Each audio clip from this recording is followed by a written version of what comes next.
During the heights of the pandemic, you may have had to participate in quarantine processes that may have lasted weeks or even months. And for most people such as myself, such process of being stuck in one's room for weeks on end is usually a very suffocating experience. But did you know that in Japan, more than 1 million people have been voluntarily conducting such social isolation for months on end, and even in some cases, for decades? So what factors lead the Japanese to pursue such social reclusion that seems far more severe and intense compared to the number of similar cases that can be found in the people from other countries? In this video, we'll try to talk about some possible causes of it and hopefully be able to partially understand the people who pursue this lifestyle rather than blindly rebuking them. So let's begin the video.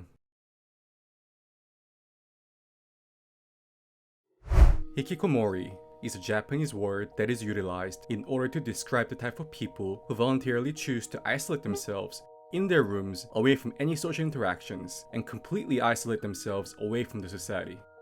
The word has been recently used so prominently not only within Japan but also outside the nation to the degree of the actual Japanese word itself being officially enlisted in the Oxford English Dictionary in 2010.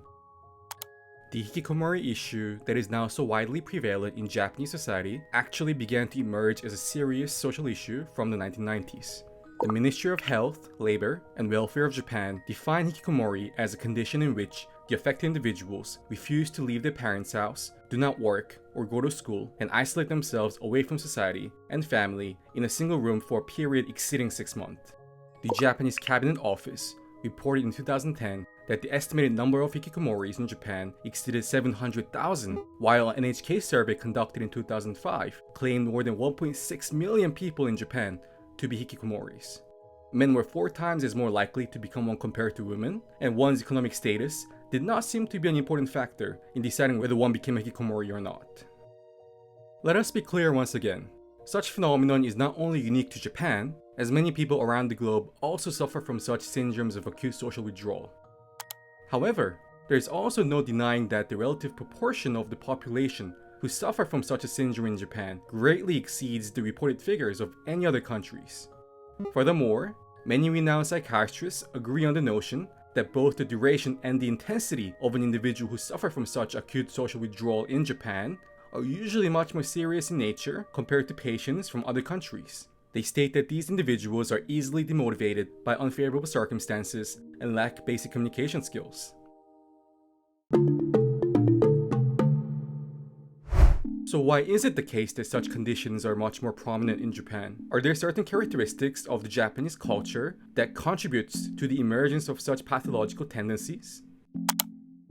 Many scholars do believe that the cultural values held by the Japanese people does possess large correlations to the rise of hikikomoris in Japan. One cause that most scholars agree upon is due to the value of Seken, which refers to how other individuals perceive you in society. Japan is indeed notorious for this, and this constant anxiety over other people's perception and the watchful eye is obviously very negative for one's level of confidence and is likely to increase anxiety as one's standards of self-evaluation is not placed internally, which one can control to some degree, but externally, which one has absolutely no control over. In one research, where they comparatively surveyed university students from both Japan and the United States, the number of Japanese university students who reported to feel anxiety when communicating with other people far exceeded the number of reports made by the American counterparts. Scholars believe that one possible explanation for such result is due to the placement of importance on certain unique Japanese cultural norms, such as not harming others or not making others uncomfortable. In other words, many Japanese people fear being ostracized by the group members or society at large if they are to conduct a certain action or make such a statement that would not fit into such a cultural norm. And constant anxiety over such concerns may inevitably lead to overcompensation or over-adaptation tendencies, which again would be detrimental to one's mental health in the long run. Dr. Sun-Young Cho, who received her PhD degree at Waseda University, conducted a research on the level of self-esteem held by the students at Waseda University compared to students at Korea University, which is located in South Korea. Both universities are widely regarded as prestigious institutions in their respective countries, either ranking as first or second in each nation's private university rankings. In the case of Waseda students, the number of students who made pessimistic statements, such as, "I feel like I'm a loser in life," I do not possess many things to be proud about, far exceeded the number of Korean students who made such similar statements. To make matters worse, students who were deemed as self-confident in Japanese standards were mostly classified as just moderately self-confident when compared to the average responses of students from Korean University. Other similar researches confirmed this result, as one research showed that more than half of Japanese students at the sample universities regarded themselves as worthless or made other forms of self-derogatory statements when attempting to describe themselves. The above research result may seem surprising to many, as you would naturally think that the students from the nation's top private university would be quite self-confident and feel proud to a degree on the amount of hard work in which they had to academically inject in order to get to this point. Unless the student was part of the Japanese escalator system, but that is a whole nother topic for a whole nother video. But if you have been living in Japan for a while and have had the privilege to make some Japanese acquaintances, you probably have had similar experiences and may have heard similar responses of self-criticism. But again, for people who first come to Japan and become acquainted with its people, it may surprise you to hear the self-deprecatory terms in which they voluntarily use sometimes to describe themselves. For instance, you may hear a Japanese friend call himself as baga, which is a term of insult commonly utilized to criticize low levels of intellectual ability. I know that some people also describe themselves as stupid or dumb in the West as well, but the sheer proportion of the population who participate in such self-deprecating acts in Japan far exceeds the amount of instances in which we can find in the United States or anywhere else. The most likely reason why the Japanese participate in such form of behavior may be due to a particular social norm in which they possess.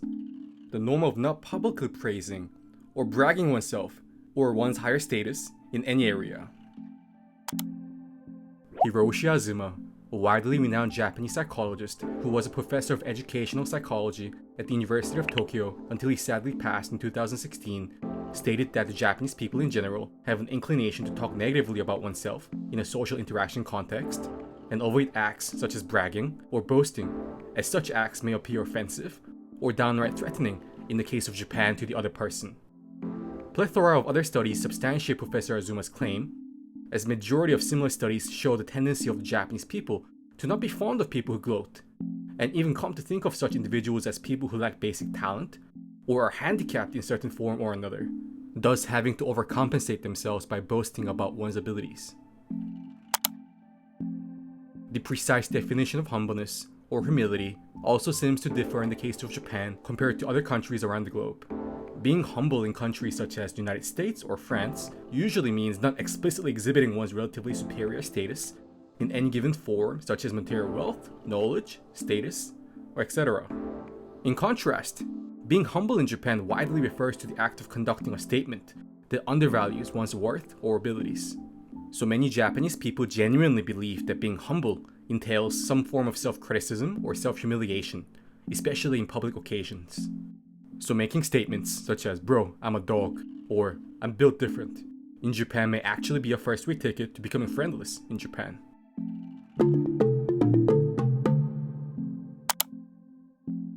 Psychologist Yoshitomi Chie, who has been researching on the Japanese tendency to self-disparage for over a decade, states that when your Japanese counterpart conducts such attempts of self-criticism, the right thing for you to do is to repudiate such statements with force. According to his research, the subject Japanese participants who made such statements felt stronger levels of positive appreciation relative to the strength of how the listening counterpart objected to their claims. On the other hand, not actively disproving their self-criticizing statements meant that the subject Japanese participants considered their counterparts as rude. So what does all of this show? It just shows that while the typical Japanese person may self-deprecate as a part of their social norm, they also expect such statements to be actively denied by the other person. It is almost as if there is a script that exists within this culture. When first a self-disparaging claim is made, then is subsequently repudiated by the other counterpart in order to praise the person who has made such a claim for their humility. Hence, contrary to what many non-Japanese people believe, not all Japanese people are shy and lacking in confidence, but just portray an image to be the case in order to conform to their cultural norms, as well as due to the social pressure to do so. So is this the answer? The Japanese people are all just as proud and self-assured as all of us, but just externally portray an image of humility and self-ridicule to suit their cultural norm? It probably is the case for many of the mentally self-assured Japanese individuals, but the situation just isn't that simple for many others, as we can observe from the high numbers of hikikomoris in Japan. While it may seem relatively easy in theory, this cultural norm of having to constantly self-ridicule oneself verbally in public, while maintaining high levels of self-esteem and self-assurance on the inside, is actually a lot harder to accomplish than you think. Some social psychologists, such as Professor Takara Toshitake, state that this is due to a form of do-yourself control that many Japanese people possess as a consequence of having to adhere to such a cultural norm for a prolonged period of time, which leads to a segmentation of the self at the fundamental level.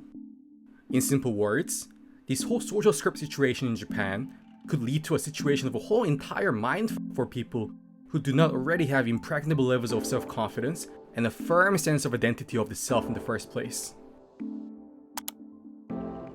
Japanese people who are especially more prone to being mindful by this self-criticism culture are people who have went through an unstable childhood. Research conducted on people who were once hikikomoris, or people who reported to feel discomfort or downright fear in a social interaction context, showed that a lot of them had memories of masculine mothers who lacked any form of maternal love and were hesitant to say anything nice throughout their childhood. Influence from the paternal side was no different. Many hikikomoris were reported to have fathers who were strict and authoritative. Basically, people who had high levels of anxiety in a social interaction context and were much more likely to become hikikomoris mostly possessed a highly negative image of the family unit. On the other hand, people who had parents that were accepting, warm, and respectful of the child's independence had comparatively higher levels of self-esteem, thus much more likely to successfully survive from the cultural norms of the Japanese society.